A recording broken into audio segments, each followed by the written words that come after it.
Boa noite para você que já está aí conosco para o nosso segundo momento de estudo, de reflexão do Evangelho que a igreja nos apresenta este ano para ser lido, rezado, refletido na nossa liturgia dominical. Eu e o professor Ivonei nos aproveitamos desta oportunidade para então fazermos aqui a nossa reflexão, como foi lembrado aqui no encontro passado, que também, claro, está aí no YouTube ou no Facebook da nossa arquidiocese. Você pode voltar a ele, você pode recomendar para outras pessoas, convidando outras a fazerem este caminho conosco. Lembrávamos então que vamos percorrer esse caminho. Eu, o professor Ivonei, que é professor de Bíblia, inclusive professor do Evangelho de São Mateus, dentre outros livros no nosso seminário, nos trabalhos pastorais que ele tanto nos ajuda. Então este é o nosso caminho. Boa noite para você, boa noite Ivonei. Boa noite, Padre Tadeu, aqueles caros irmãos e irmãs que nos acompanham pelas redes sociais. Estamos aí, para mais uma noite de estudos, ainda mais depois do retorno da primeira, muitas pessoas retornaram. Sim. E a gente fica muito contente de poder ajudar, fazer uma leitura, evidentemente com a razão, mas ao mesmo tempo alicerçado pela fé. Sim. Então, esperamos corresponder também essa noite, Claro, esse é o nosso objetivo, poder ajudar quem vai fazendo conosco esta leitura do Evangelho de Mateus. E por falar em leitura, mais uma vez não nos esqueçamos, faça a leitura do texto da Bíblia. Não podemos deixar o texto de lado. Bom, no encontro passado nós fizemos aqui algumas introduções sobre Mateus, para quem ele escreve, objetivos, tempo em que foi escrevendo o seu Evangelho. Eu me lembro que você, Ivonei, já nos ajudava a entrar nesse paralelismo, passando do Antigo para o Novo Testamento, a pessoa de Moisés com a pessoa de Jesus, e assim nós vamos compreendendo pouco a pouco a mensagem que foi escrita, está aqui no primeiro Evangelho da sequência aqui da nossa Bíblia, abrindo o Novo Testamento. Ivonei chamava a nossa atenção no encontro passado que o Evangelho de Mateus, ele caminha muito nesse binômio, parte narrativa e depois a parte do discurso. Hoje nós tomamos, a partir do capítulo 3, e nós aqui seguimos a Bíblia de Jerusalém, mas não tem nenhum problema, a Bíblia de qual editora você tiver aí com você na sua casa, siga esta aí, a mesma palavra. Para nós que estudamos Bíblia, nós sabemos, não são os títulos que importam, o que importa é de fato o texto. Aqui na Bíblia de Jerusalém, a partir do capítulo 3, nós temos aqui a promulgação do reino de Deus. O reino de Deus é fundamental. Você vai se lembrar que anteontem, no Evangelho de domingo, depois que Jesus percebeu a situação das pessoas como ovelhas sem pastor, chamou os discípulos, enviou-os em missão, enviou os apóstolos, disse o que deveriam anunciar, e depois ele, quase que resumindo, dizia: anunciai, o reino de Deus está próximo. Então, este reino, ele é importante nos evangelhos. Esta presença deste reino, deste reinado de Deus.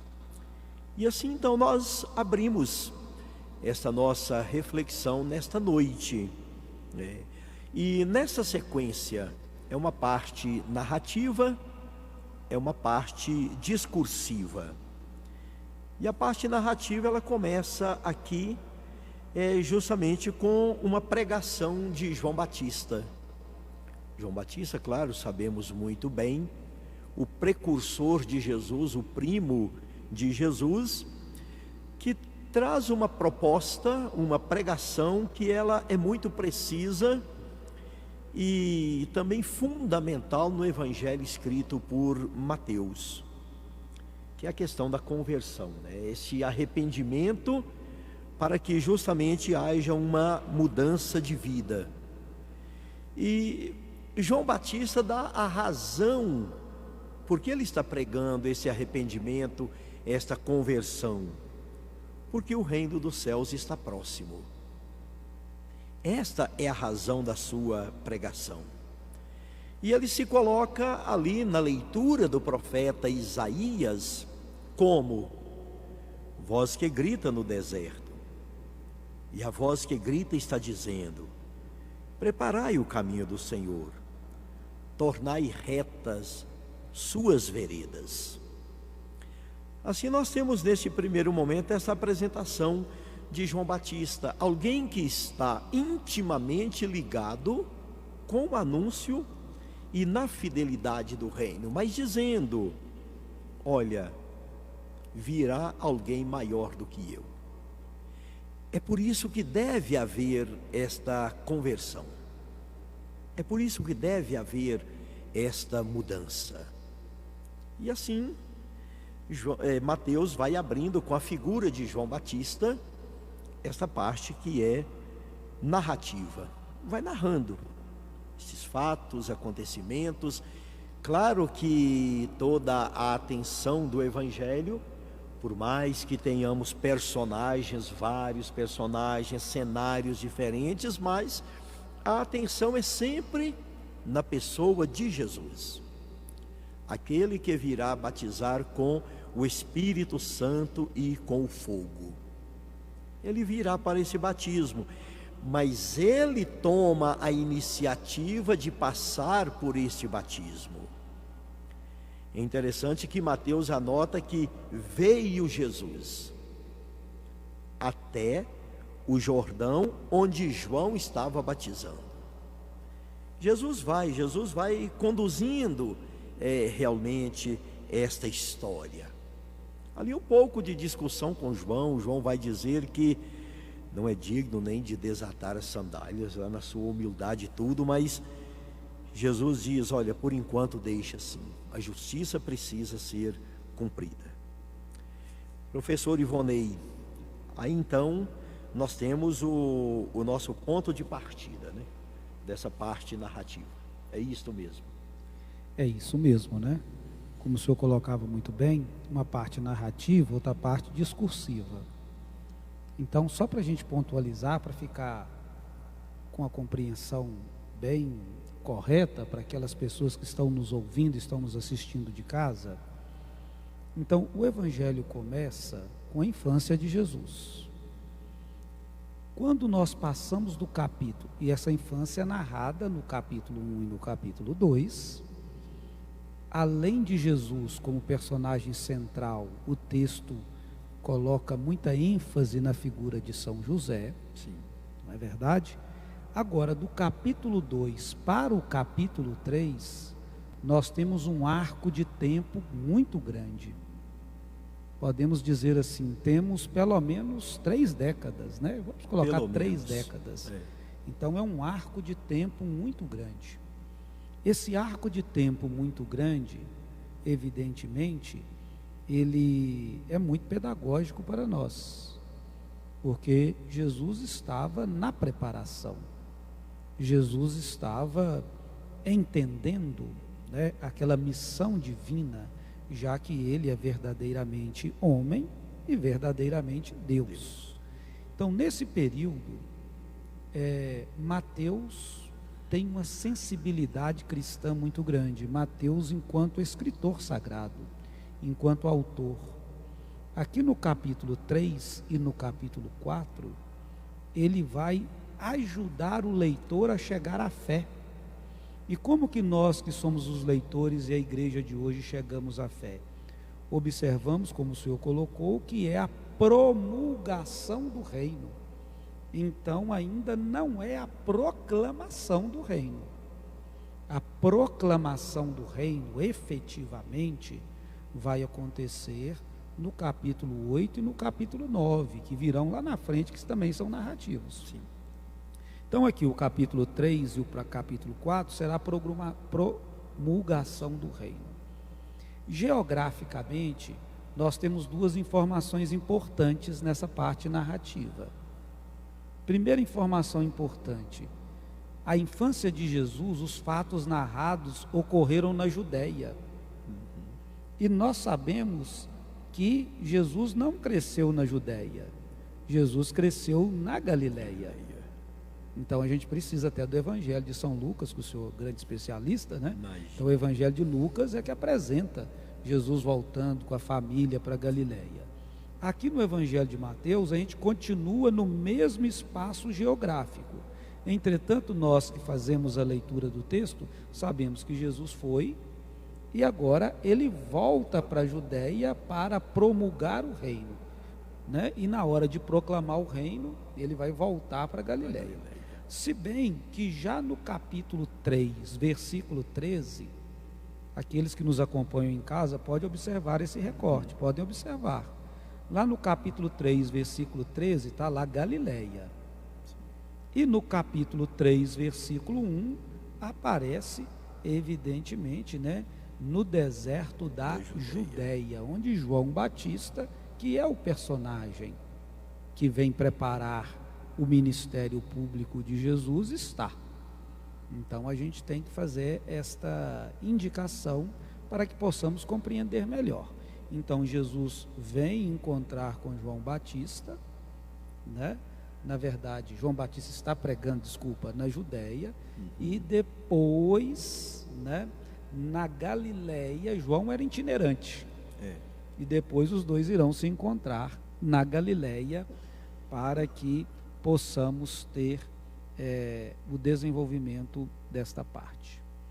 Outra coisa que é bom a gente lembrar para as pessoas que estão nos ouvindo, que no capítulo 1 e no capítulo 2, São Mateus, ele se desconectou do Evangelho de São Marcos.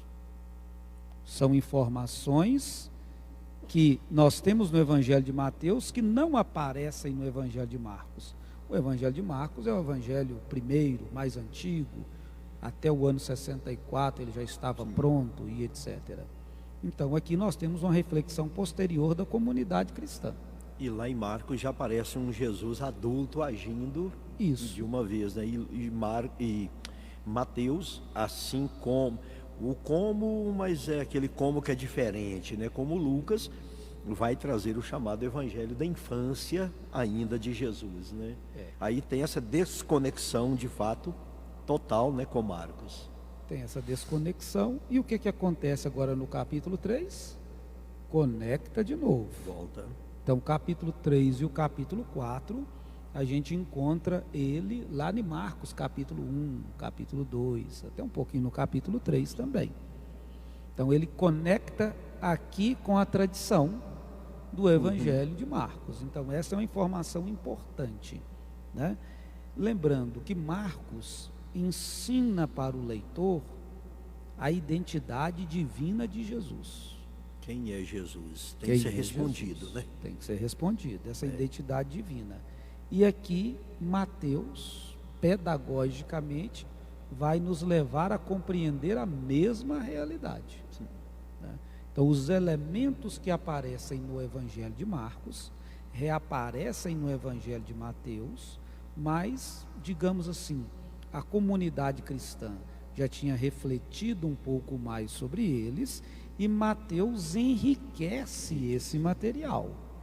E aqui o enriquecer, é bom que fique claro que não é só porque Marcos tem 16 capítulos, Mateus vai ter 28, não é só porque tem 12 capítulos a mais, né?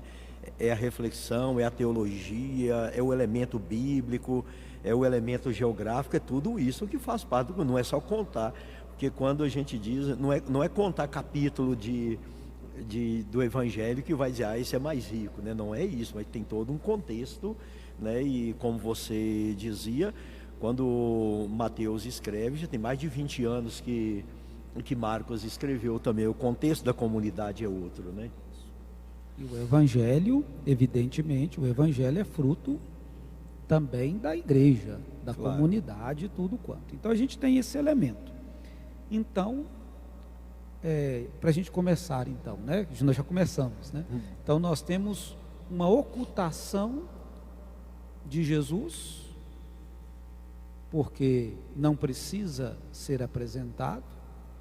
Jesus tinha uma origem humilde, Jesus estava se preparando para o ministério, era uma pessoa de oração, de trabalho e de família. Sim.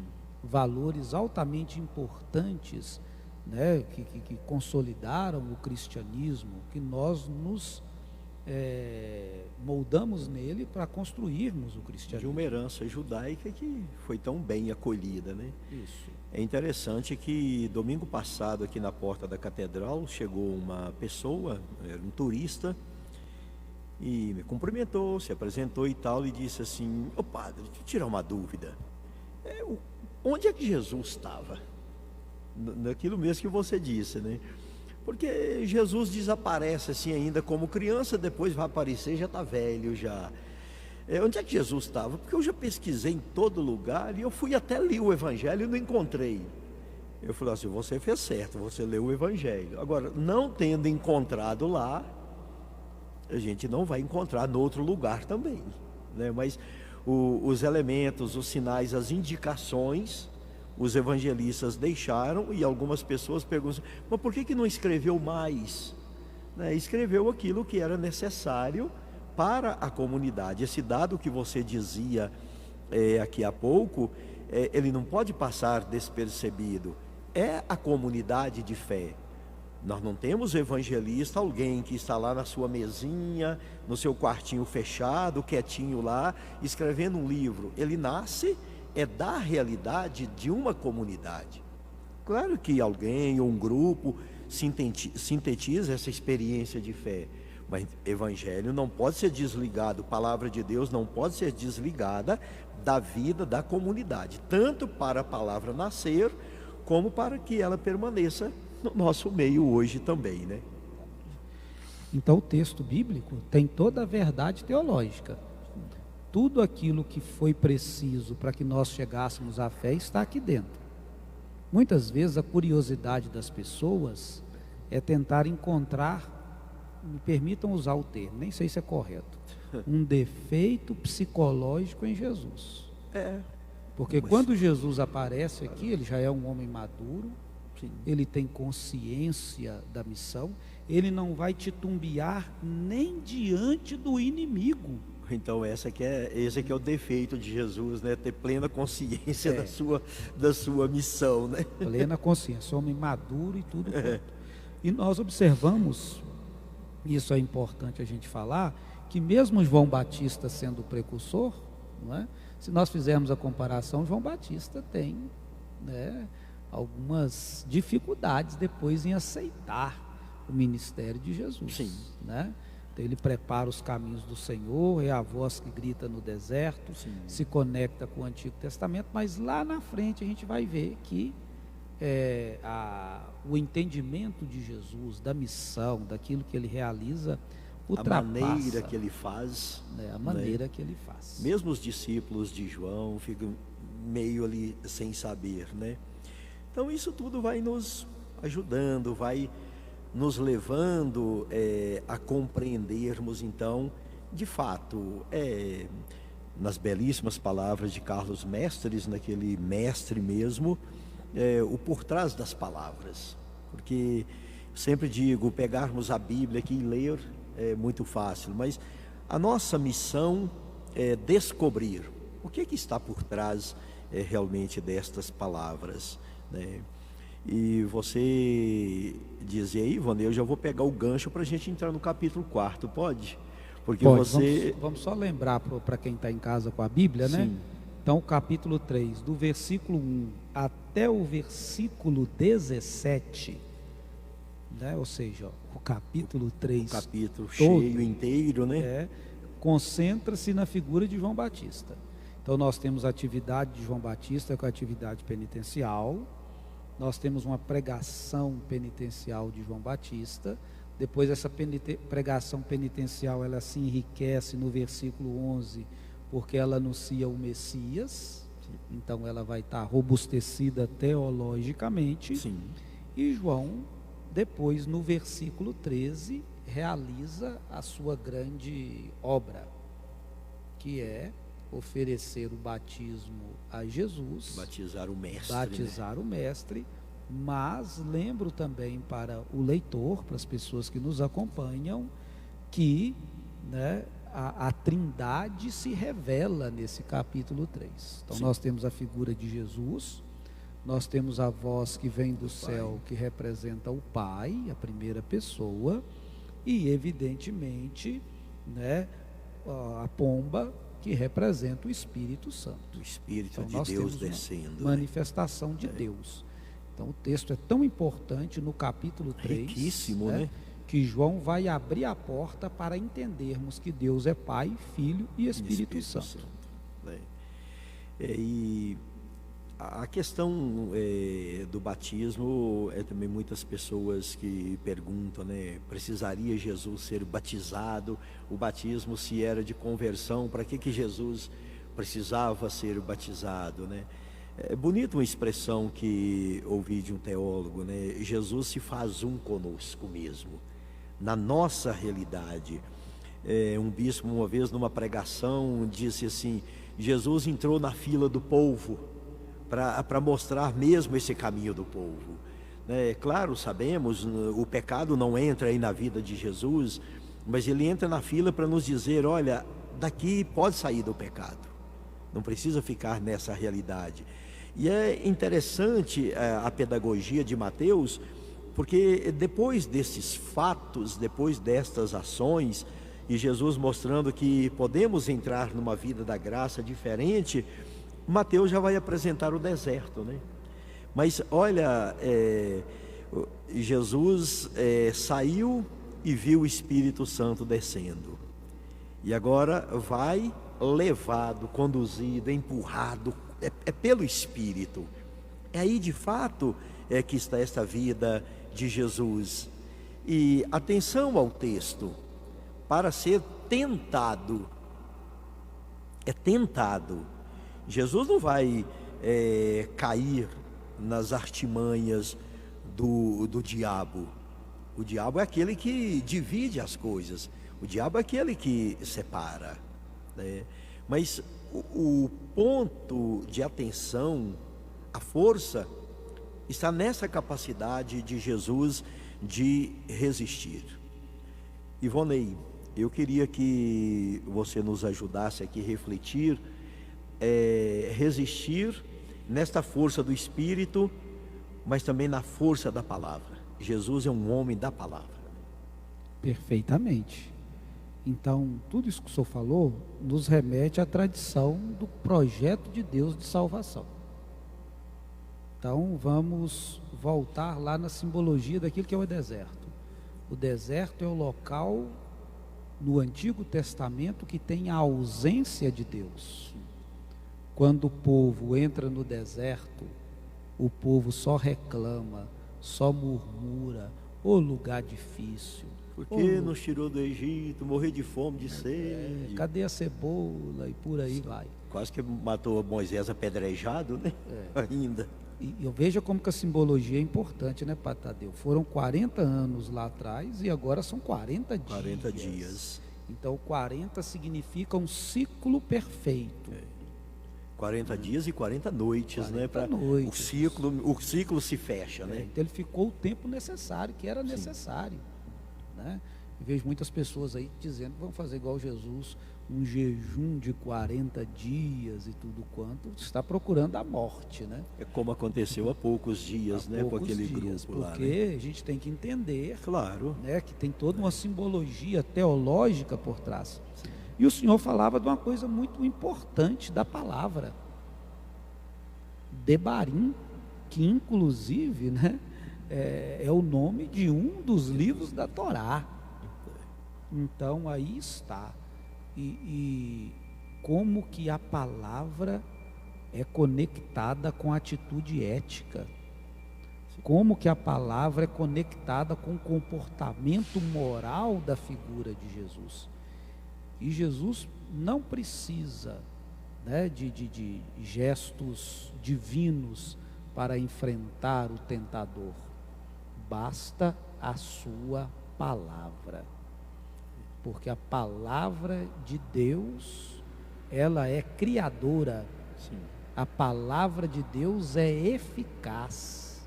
Jesus indo para o deserto, é Deus que chega onde tem ausência dele. E a palavra de Jesus é transformadora. Basta Jesus dizer uma palavra, né? Digamos assim, que o inimigo treme. E o inimigo aqui não é qualquer um. Sim. Né?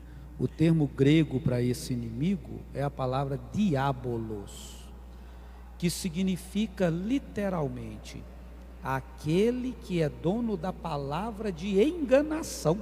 Sim.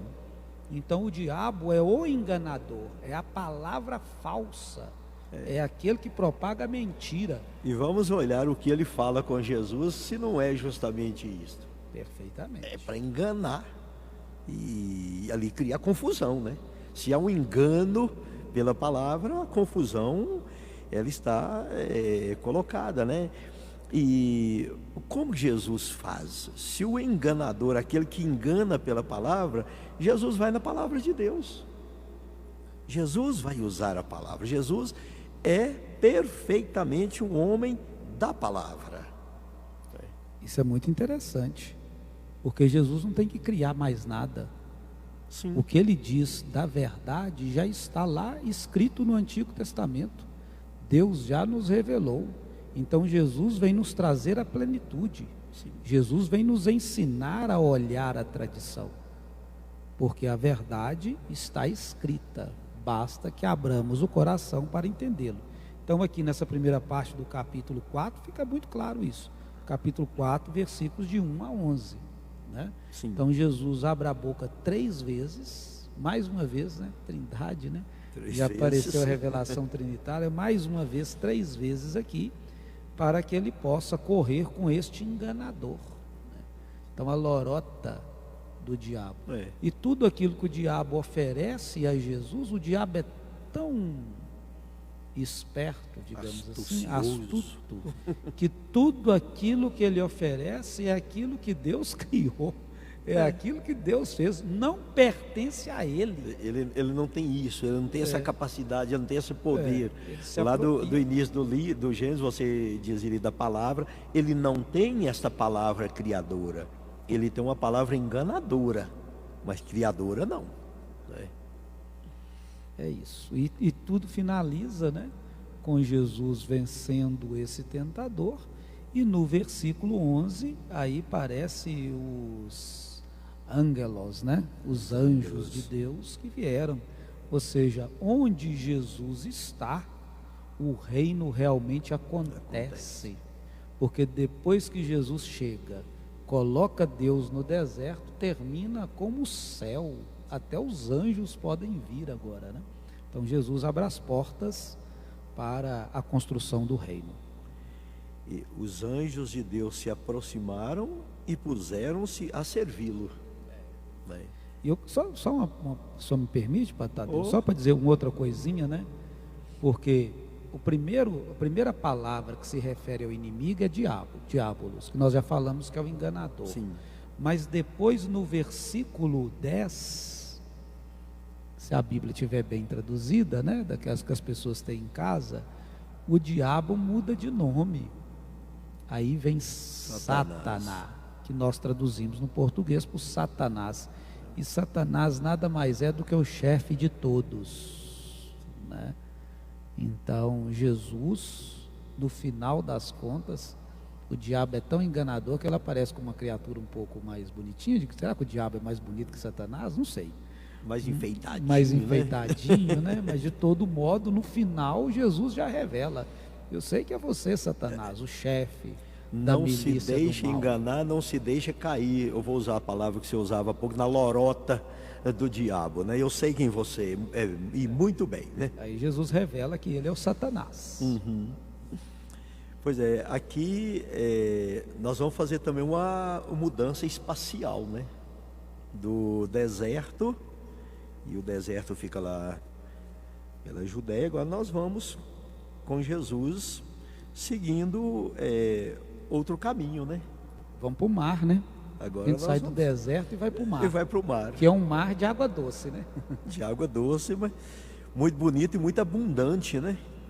Ao ouvir que João havia sido preso, ele voltou para a Galileia, deixando Nazaré, que é uma forma, né, de dizer Nazaré, foi morar em Cafarnaum, à beira do mar, nos confins de Zabulon e Neftali, para que se cumprisse o que foi dito pelo profeta. Então, aqui tem mais uma vez esta mudança, e Mateus vai colocar Jesus naquele que será o seu lugar, o seu ponto realmente de missão. Tem gente que diz que até um quartel-general de Jesus, mas a gente não precisa dizer isso não, né? É um lugar mesmo onde Jesus vai reunir os seus, estar com eles, e ali, a partir dali, a missão vai ser irradiada, né? Perfeitamente. E é tão importante essa parte, né, do texto bíblico, porque o reino de Deus é para nós, para a igreja, para nós que somos homens e mulheres que devem construir um mundo melhor. Então Jesus não pode seguir sozinho, Sim. né? Apesar de nós sabermos que os anjos o acompanham, aqui nós temos o chamamento. Jesus que vem chamar com carinho de modo individual, Sim. né? Então, claro que nós somos um rebanho, mas o pastor tem um carinho individual. E quando nós vamos a partir do versículo 18, nós observamos lá nomes altamente importantes, Sim. de pessoas que estarão com Jesus até mesmo após a sua morte. Então a gente tem Simão, né, que aqui já aparece o título Pedro, né? Aí tem o seu irmão André, Tiago e o seu irmão João, personagens de grande importância dentro da igreja, que recebem o nome de apóstolos. Numa celebração, não sei se de sábado ou domingo, eu dizia assim: olha, Jesus chama pessoas concretas, elas têm nome. Pedro, Mateus e aqui no caso Pedro, André, Tiago e João. E aqui Mateus está muito fiel a Marcos, né? O segmento aqui, esse primeiro chamado é uma fidelidade. É a mesma estrutura. A estrutura é a mesma, né? Então eles estão ali, já é uma comunidade. Então, Jesus está andando pela Galileia e principalmente, veja lá no versículo 24, a última palavra do versículo 24. Curando, levando Deus para quem não tem. Deus cura. Muito mais que a cura física, é a cura interior, é a cura espiritual. E Jesus vai ensinando, portanto, esses 4 primeiros. Não é verdade? E a partir dessa cura, e que parece um pouco ali no início do capítulo 6 de João, né? As multidões estavam porque viam os sinais que Jesus fazia, curava tantos. Aqui, cura, versículo seguinte: numerosas multidões vindo da Galileia, daquele agrupamento da cidade, Jerusalém, da Judéia, Transjordânia, estão aí seguindo Jesus. A pedagogia do evangelista é tão interessante, né? Fazendo este caminho com Jesus, que agora esta essas multidões vão se aglomerar perto de Jesus, como ele abre o capítulo 5, né? Vendo as multidões, né? E a gente que é o leitor tem que ficar bem atento, né? Para a gente compreender, porque nós também estamos na multidão. Sim. Estamos aí almejosos da cura, do pão, da palavra e por aí vai. E essa multidão é muito pedagógica, porque a multidão, o coletivo de pessoas, ele não é muito fiel. O coletivo não é muito, não dá para confiar. Na verdade, não é ali unânime na fidelidade com Jesus, né? Está atrás de benefícios. Sim. Enquanto Jesus estiver dando benefícios, a multidão está aplaudindo. E o benefício se chama cura, se chama pão, se chama perdão, né? Se chama água, então, e vai por aí a gente tem fora, que entender, né, o coletivo, né? E Jesus entende. Sim. Jesus sabe. E Jesus, mesmo falando à multidão, toca o coração de cada ovelha. Porque nós vamos ter o primeiro discurso de Jesus agora, para a multidão. E os discípulos estão lá para aprender. E simplesmente, Jesus já começa com uma obra-prima. Todos que não são cristãos identificam Jesus com esse primeiro discurso, que é chamado o discurso da montanha, que no Evangelho de Lucas é na planície. É na planície. Mas aí não vamos entrar no mérito da questão. E aqui, salvo engano, é a sua tese de mestrado, é essa, né? É lá no finalzinho, né? lá no capítulo 7. Não, mas está dentro do contexto. Está dentro do contexto. Aí o que acontece? Aí nós vamos ter, então, 3 capítulos, só Jesus que fala.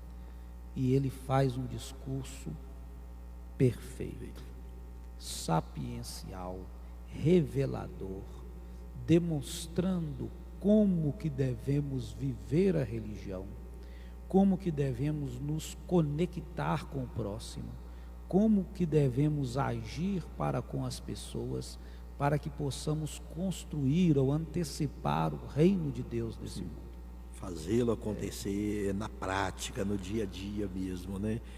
Eu sempre, quando tem o tema, o sermão sobre o monte, sermão da montanha, discurso, etc., seja o nome que for dado, não é um sermão mesmo que Jesus faz, eu sempre gosto de lembrar, porque na maioria das vezes, para a maioria absoluta, são os 12 primeiros versículos aqui e pronto, né? Mas você já chamou a atenção, nós estamos nos capítulos 5º, 6º e 7º, que é um discurso. Nós deixamos a parte narrativa ali no final do capítulo 4º, naquele binômio narrativa e discurso, e agora entramos no discurso, né, com os capítulos 5º, 6º e o 7º. É o grande discurso que Jesus faz. É uma obra-prima do cristianismo. Nossa, e como é, né? E não pode ser lida apenas nos 12 primeiros versículos, né? Lembrando de alargar. Que em Lucas, ele aparece no capítulo 6, do versículo 20 até o 49. Né? 29 versículos. E aqui no Evangelho de Mateus, 3 capítulos riquíssimos, muito cheios. É grandioso, é a riqueza e é a novidade. Para que possamos entender bem esses 3 capítulos, eu sempre converso com os estudantes que Jesus está utilizando aqui a figura de uma palavra grega que é o didáskalos. Então Jesus simplesmente pega pela mão e conduz. É a função do mestre. Jesus é o grande mestre, pega pela mão e conduz, né? Então, e ele já começa mostrando para nós o que é mais importante na nossa vida humana, o que nós buscamos é a felicidade. E essa felicidade, ela é simples, ela é humilde, né? Ela não é uma felicidade de riquezas humanas, de glórias, de fama e etc. Ela é simples, como fala os primeiros versículos que todo mundo conhece, né?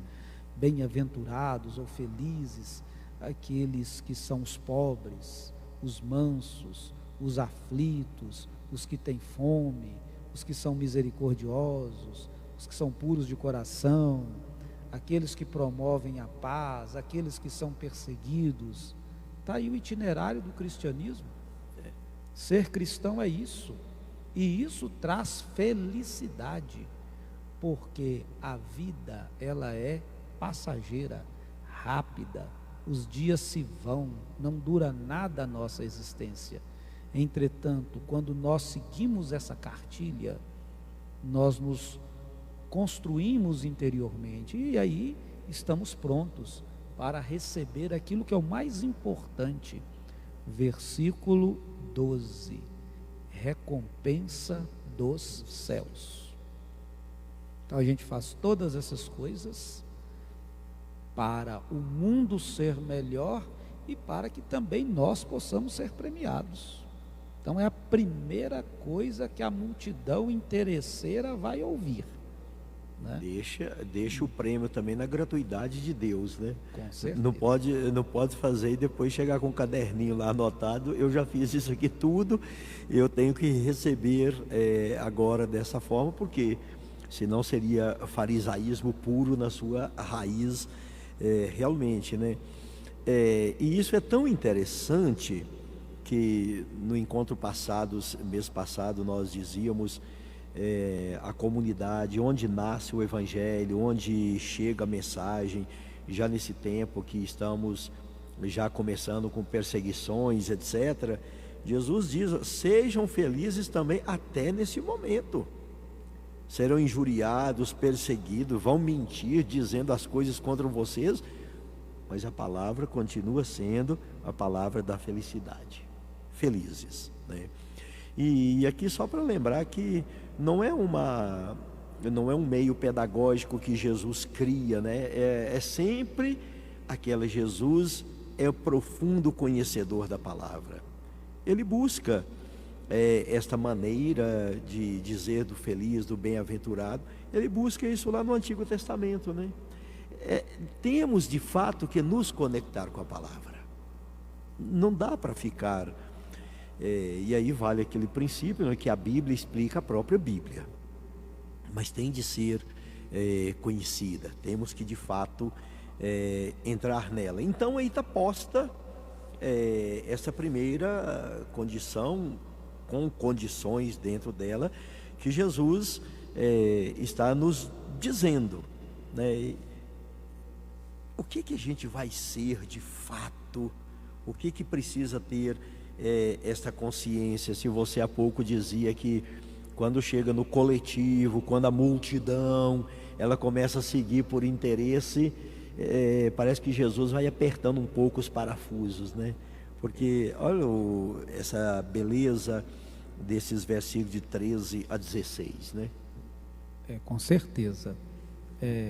Para quem está conosco essa noite, a gente dá umas pequenas pistas, porque Jesus fala ao coração. Só de ler o texto já vem para dentro da gente o conteúdo. E se você lê em silêncio, em clima de oração, esse discurso de Jesus, ele vai te tocar, né? E eu acho que, para comentar o que o senhor disse, eu acho que é uma palavra que tocou demais o Papa Francisco, porque ser sal e luz do mundo, duas imagens, né? É o que o Papa está nos convocando enquanto cristãos hoje a sermos. Mas isso é de maneira concreta. Eu digo, Evangelho, Palavra de Deus, não é história da carochinha, não é mundo da lua, né? E o Papa, eu acho que deu um exemplo muito grande para mim, pelo menos para mim individualmente, agora na sua doença, no Hospital Gemelli, lá em Roma, né? O Papa mostrou que ele é sal e luz. Mesmo doente, na cadeira de roda, ele sai do seu quarto. Sim. E ele passou principalmente para visitar as crianças, para receber cartinhas. Sim. E quando a gente observava aquelas cenas na televisão, até pelos grandes meios de comunicação, não só nas TVs católicas, sim, e uma coisa que me chamava muita atenção é o brilho no olhar das crianças. As crianças olhavam para o Papa, mesmo doentes, com câncer, sem cabelo, né? Sim. Você via o olhinho, e o olho de quem é doente é um olhinho mais amarelado, digamos assim, mais, né? Caído mesmo, mas né? De 100 anos. Como, né? Que o Papa conseguia animar, ali transforma, né? Transformar. Como que ele foi sal e como que ele foi luz, que já se conecta ao texto próximo, né? Dar pleno cumprimento a tudo aquilo que foi revelado, a lei, as coisas e etc. Então, ser sal e luz é um convite que ele está fazendo para a igreja, sendo um bom seguidor de Jesus, porque é Jesus que utilizou essas imagens. Sim. E nós hoje temos que ser sal e luz nesse mundo que está precisando tanto de Deus. E Jesus faz uma afirmativa, né? Não, Jesus falando assim, vocês são. Não tá criando aqui uma atmosfera, uma coisa. Não, é prático. Né? Vocês são. Então, cumpram a lei, né? E façam com que, e foi o evangelho da liturgia de hoje, nesse caminho, também não foi esse, mas o caminho é o mesmo, descubram essa novidade. Foi dito, não matarás, não vai xingar o seu irmão, não vai fazer isso. Olha, observe essa novidade, seja capaz de perceber essa novidade a partir da leitura daquilo que vocês já conhecem e a partir da pessoa de Jesus.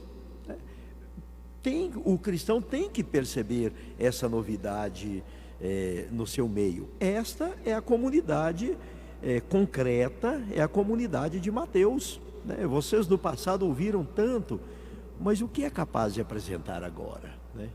Com certeza. E é tão interessante que, se a gente ler com muita atenção o texto, nós vamos observar que essa novidade, ela é conectada com aquele decálogo, lá do Êxodo capítulo 20, sim, lá do Deuteronômio capítulo 5. Ela já fora revelada lá, como nós já falamos. Ela tem que ser interiorizada, ela vem para dentro do ser humano, e o ser humano que é sal e luz, evidentemente, que ele não vai seguir por esse caminho da maldade, etc. E quando a pessoa interioriza essa parte, digamos assim, aí nós podemos ir para o capítulo número 6. Quando ela interioriza, ela está pronta também para exteriorizar. Então, primeiro nós temos que nos abastecer de Deus, nos abastecer de sua palavra, nos abastecer de sua realidade. E depois que tivermos abastecidos, aí o que nós fazemos? Nós estamos prontos. Eu sempre digo, temos que nos deixar ser alimentados pela palavra para alimentarmos as realidades, né? Porque o princípio continua valendo, ninguém pode dar aquilo que não tem. Com certeza. Né? Então o capítulo 6, ele vai nos dizer de questões concretas, igual você está dizendo, para fora, como eu vou viver isto? Isso. Né? Naquilo que eu me alimentei. Então, como eu vou colocar isto em prática, né? E o cristão coloca isso em prática com 3 realidades: ajudar ao outro concretamente, dar ao outro um pouquinho do que você tem. Sim. Vamos chamar de esmola. Rezar. Rezar é fundamental. Para quem não sabe rezar, Jesus ensina. Jesus ensina. É oração de todos. Sim. A gente está num ambiente, né? A gente que trabalha no mundo e etc. Aí, claro que num grupo assim de pessoas diferentes não se sabe rezar, não é verdade? Aí, para começar a reunião, alguém fala assim: vamos rezar a oração universal. né, que é o Pai Nosso. Começa lá com o Pai Nosso. Porque essa aqui vale para todos, né? Em todos os tempos e lugares e pessoas. Tempos e lugares, com certeza. Então é esmola, é oração. E para quem não souber, Jesus ensina, tá? Do versículo 7, o contexto total é do 7 até o versículo 15. Aqui está a oração do Pai Nosso. Então a segunda realidade, orar, evidentemente, ajudar o próximo, orar. E um outro elemento importante, o jejum. O jejum hoje, no mundo que vive de prazeres e de apetites, evidentemente que ele não está muito em voga, né? Mas o jejum também faz parte, porque a gente deixa de pensar um pouco no para robustecer a alma e tudo quanto. Abandonar um em benefício muito maior do outro, né? Porém, eu faço às vezes uma crítica quando a temática é jejum, porque quando quer ter um corpo X, então faz tantos jejuns, é capaz de fazer tantos. Quando entra o período da quaresma e a igreja fala em jejum, parece que a igreja está falando em alguma coisa que é do tempo dos dinossauros. Parece que não faz parte do dia a dia, mas porque para ter esse corpo, então não vou comer tal coisa, eu não vou beber isso, eu não vou fazer isso, eu não vou fazer aquilo. Quantos jejuns que estão sendo feitos, né? Mas precisa ser feito esse no sentido de criar condições para estar realmente robustecido na fé. E é interessante que desde o final do capítulo 5º, passando pelo capítulo 6º todo, várias vezes, eu até grifei aqui na minha Bíblia, a palavra Pai, para dizer, tudo é no abandono ao Pai, é nessa confiança de fato em Deus. E aí vem, depois do jejum, a Bíblia diz a questão do tesouro, né, dessa confiança, como ter Deus, viver esse relacionamento, Deus e o dinheiro. Depois, para terminar, esse abandono de fato à providência, buscai o reino em primeiro lugar, etc. Porque se não tiver de fato esse abandono, essa confiança, isso não vai ser visto num sentido de fato de fé, numa comunidade de fé. Perfeitamente. E eu só lembro também um pequeno detalhe que é importante também, o olho, né? O olho, porque talvez até para o mundo de hoje a gente tem um olho desejante, né? Um olho ávido, um olho pecaminoso, por que não, né? Vamos usar essa palavra, né? Sim, que nos leva ao caminho do pecado. Então a gente tem que se controlar, não só através do olho, e também, como o senhor falou, do dinheiro, né? Porque o dinheiro hoje também, para muita gente, é só a felicidade, dinheiro é tudo e etc. E não é assim que nós vamos servir a Deus, evidentemente. O nosso tempo está ficando curto e chegamos ao capítulo 7º para concluir. Chegamos ao capítulo 7. E que continua nesse mesmo, vamos dizer, esquema de Jesus estar orientando os seus, ensinando os seus, né? Jesus é o mestre. Está ensinando, pegando pela mão, nos orientando. E aqui eu chamo a atenção daquele que tem a Bíblia em casa, que quer ler, para o versículo 12. Capítulo 7º, versículo 12. 7:12, que é chamada de regra de ouro, né? Evidentemente, é uma máxima do comportamento cristão. Tudo aquilo, portanto, que quereis que os homens vos façam, fazei-o vós a eles, pois esta é a lei e os profetas. Jesus está lendo o livro de Tobias lá ainda, né? Lá no Antigo Testamento, mas é de ouro a regra, né? É de ouro. É uma máxima do cristianismo e uma máxima da sociedade que nós construímos, que nós fizemos. E para que isso aconteça, né, nós temos que ter comportamentos que são orientados pelo Filho de Deus, Sim. que Jesus nos trouxe. Porque nós seguimos o Filho de Deus, nós seguimos Jesus. Esta é a nossa regra de ouro. Então não julgue, né? É a primeira coisa, não julgais. E Jesus, ele traz uma palavra muito simples e incisiva. Olha como é que funciona. A gente vê o cisco no olho do irmão e não vê a trave dentro do nosso. Carrega uma trave, mas vê o cisco do outro, né? E olha, e Jesus está dizendo, porque se cai um cabelinho no olho, que complicação para a gente. Jesus foi de trave, né? Foi de trave. Outro elemento importante: o mundo tem coisas profanas e coisas sagradas. Respeite as coisas sagradas. Né? Porque as pessoas estão perdendo um pouco essa noção. Né? Se para você não é importante, o sagrado para o outro é. Agora está acontecendo tanto, né? Invasão de igreja, destruição de símbolos e etc. De imagens, de sacrários arrombados, né? E a sacralidade do corpo, a sacralidade da pessoa, né? Da sua identidade. E atenção, que Jesus aqui usa uma outra simbologia. Se ali foi do cisco e da trave, agora aqui a simbologia é do porco, que não tem utilidade nenhuma para os judeus, né? Porque Sim. O porco não entende nada, o porco pisa na pérola. Então você pode estar destruindo uma pérola de grande valor e etc. E uma outra coisa importante também, né? Quando a gente vai rezar, nós não podemos, vamos utilizar uma palavra moderna, ostentar, nos achar melhor, né? Toda oração é eficiente, né? Toda oração é eficiente e etc. Então aí está a regra de ouro, tá vendo? A relação com o outro.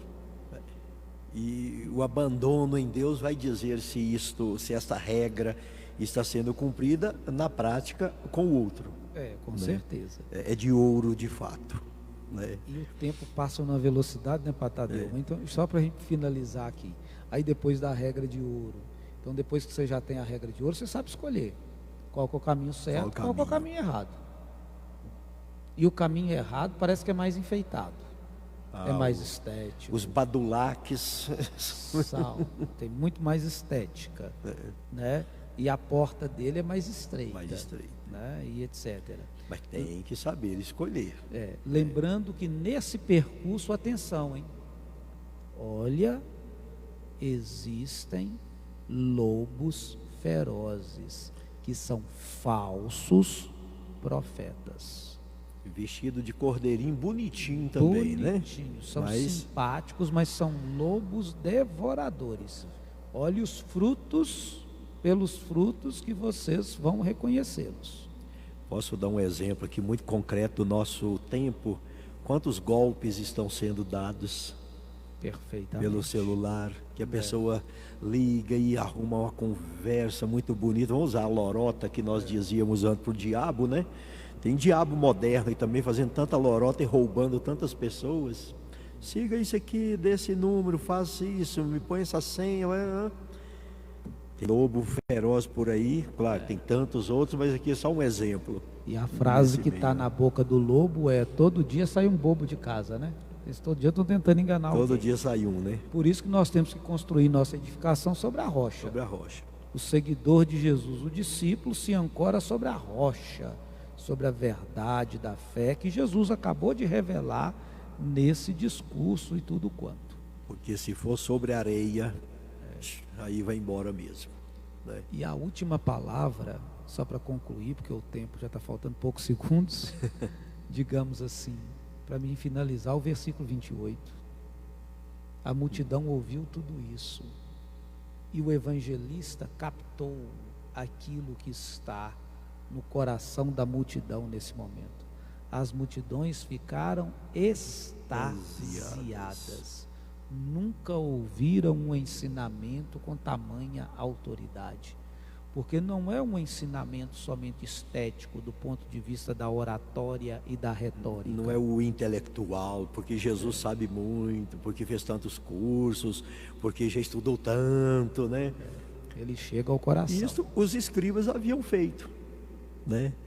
E essa percepção que Jesus tem da multidão e agora que Mateus vai ter para dizer como foi a multidão é justamente, eu gosto muito lá em Lucas, quando Jesus chega no templo, está pregando, tem aquela expressão grega de como se tivesse dependuradas nos lábios de Jesus, né? No queixo de Jesus, é aquela nossa mania de dizer que ficou de queixo caído, né?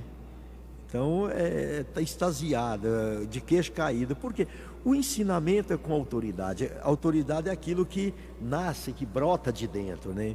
Que a pessoa é capaz de apresentar, e não como os seus escribas, porque aí tem uma diferenciação muito grande, né? Entre aquele que dá de fato o seu exemplo, é a sua vida fundamentado na palavra de Deus, e trazendo para a vida, para o dia a dia, né? Nosso tempo foi, né? Foi.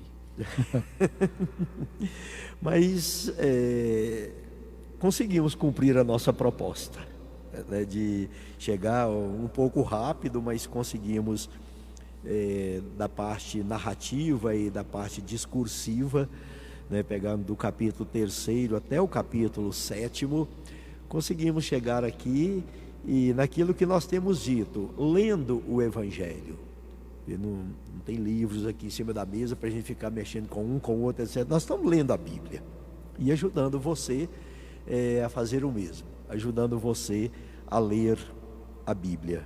Você quer dar uma boa noite para a gente terminar?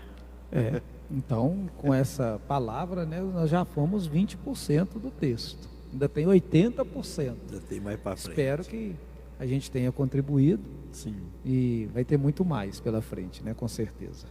Se Deus quiser, temos outros assuntos para continuarmos lendo o Evangelho segundo Mateus. O próximo assunto nós vamos trazê-lo no dia 18 de julho, né, que será também uma terça-feira, nesse mesmo horário, praticamente daqui a um mês. E você pode acessar, rever, pode passar o link também para outras pessoas e convidar para que continuemos lendo juntos o que brotou como experiência de fé da comunidade e que Mateus um dia colocou por escrito. Nossa boa noite a você. Aqui a nossa noite está bem fria, né? Mas amanhã começa o inverno, então nós ficamos aqui no nosso friozinho, talvez você no seu. Ivonei, mais uma vez, obrigado. Eu que agradeço e boa noite a todos. Até mais.